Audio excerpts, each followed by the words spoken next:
je pismo, v katerem je na 2 straneh 10 zdravnikov novomeške ortopedije podprlo zdaj že nekdanjega šefa ortopedskega oddelka Gregorja Kavčiča. V smislu in njegovega načina vodenja kot človeka, njegovih vodstvenih in pa tudi profesionalnih sposobnosti, da se s tem ukrepom ne strinjamo. Menimo, da je pretiran, prenagel in impulziven. Do očitkov, da naj bi Kavčič umetno ustvarjal čakalne vrste, paciente pa preusmerjal k zasebniku, se avtorji pisma niso opredelili.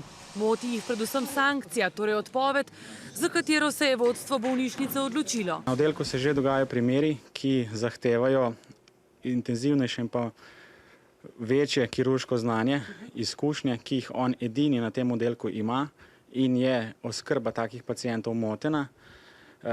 Bo prihajalo verjetno še do kakšnih hujših zapletov. Takrat naj odgovornost prevzame bolnišnica, poziva Bajuk, ne pa zdravnik, ki bo pacienta zdravil. Na drugi strani v bolnišnici trdijo, da se samim pismom podpore niti ne ukvarjajo.